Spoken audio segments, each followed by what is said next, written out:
alimentada na exposição da palavra, mas também através dos cânticos, através das leituras. E um dos propósitos dessa leitura, que ao longo da história a igreja do Senhor sempre fez, os judeus faziam isso, a leitura sequenciada, é que as crianças ao longo dos anos, na própria ida ao culto ao Senhor, eles iriam ter lido toda a Bíblia como parte do próprio culto ao Senhor, com pequenas meditações, reflexões sobre a leitura, mas a leitura sequenciada no culto é um instrumento de educação, de ensino, de enriquecimento para o povo do Senhor. E nós chegamos a Isaías capítulo 30, versículo 1 ao versículo 7. Aquilo que certa vez Jesus ele fez, ao entrar na sinagoga, deram um rolo de um livro, ele abriu e foi ler o livro do profeta Isaías. É exatamente isso que nós estamos fazendo aqui hoje.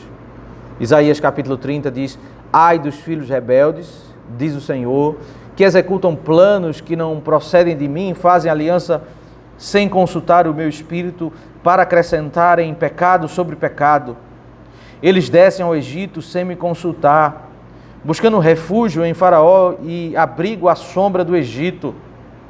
Mas o refúgio de Faraó se transformará em vergonha para vocês, e o abrigo na sombra do Egito resultará em humilhação, porque os príncipes de Judá já estão em Zoã, e os seus embaixadores já chegaram a Anis. Mas todos ficarão envergonhados por causa de um povo que não os ajudará em nada, que não servirá nem de ajuda, nem de proveito, porém de vergonha e de vexame. A sentença contra a besta do sul, atravessando a terra da aflição e da angústia, de onde vem a leoa, o leão, a víbora, a serpente voadora. Os embaixadores levam as suas riquezas em lombo de jumento e transportam os seus tesouros sobre as corcovas dos camelos. Levam as suas riquezas e os seus tesouros a um povo que não lhe será de proveito algum, pois quanto ao Egito, o seu auxílio é vão e inútil, por isso eu o chamo de besta, que nada faz. Depois de lermos hoje pela manhã sobre como o Senhor destrói os inimigos e o Senhor protege o seu povo. Estamos em um contexto pré-cativeiro babilônico, em que o Senhor está usando o profeta para exortar o povo a que eles confiem no Senhor. A aparência é que eles serão destruídos, mas Deus vai proteger eles. Só que eles, ao invés de confiar no Senhor, eles fizeram aliança com a Síria e depois eles fizeram aliança com o Egito. E como era essa aliança?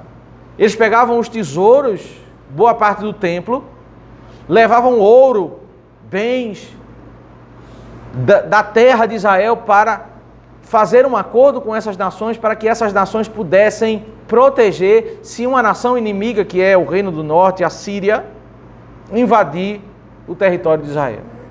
Lá no capítulo 7, o Senhor já havia dito que eles não deveriam fazer aliança, mas eles teimaram e fizeram aliança. O texto descreve que essa aliança seria vergonha para eles. Aquilo que eles fizessem com a perspectiva humana, a melhor estratégia que eles iriam usar para proteger, não confiando no Senhor, seria um motivo de eles passarem vergonha. E aí ele passa a usar uma linguagem, a partir do verso 6, ele chama o Egito de besta do sul,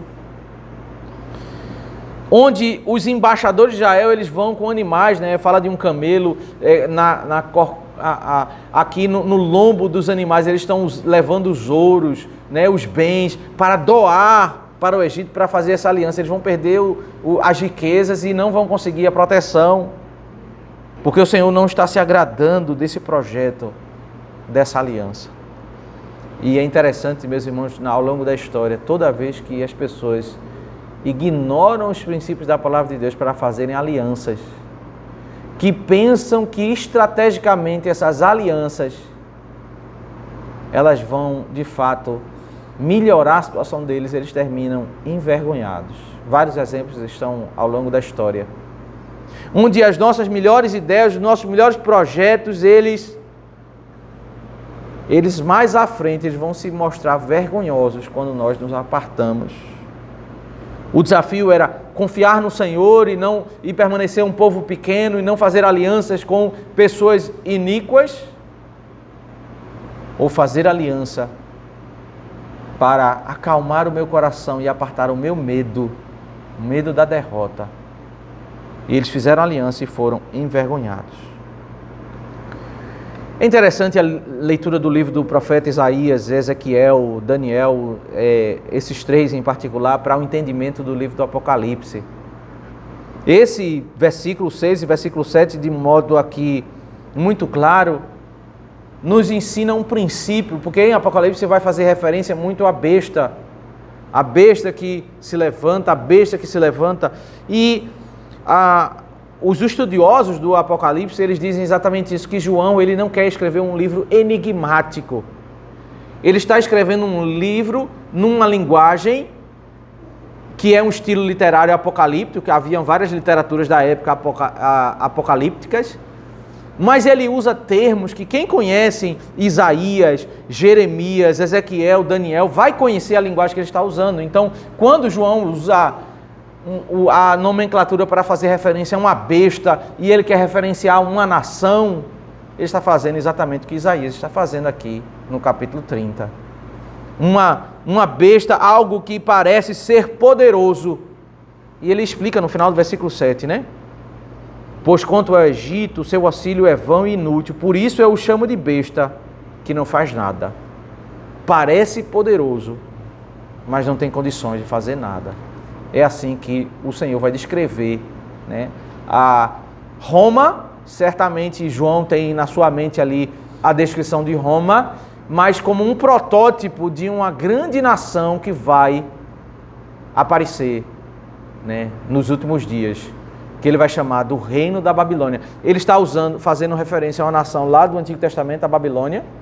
Ele descreve os termos muito parecidos como Roma, uma nação central onde todo mundo vai fazer comércios e lucrar, e é o protótipo da grande nação do final dos tempos, de onde vai surgir, né, de onde vai, melhor dizendo, o anticristo vai lutar contra ela, vai ter uma aliança, mas no final das contas o anticristo vai destruir essa Babilônia antes dele se voltar contra o povo do Senhor. Então essa leitura é educativa, é preparatória para nós entendermos, né, essa linguagem de Apocalipse. Vamos nesse momento, meus irmãos, orar ao Senhor, momento de oração de confissão, pedir perdão a Deus por nossas incredulidades, por nossas faltas,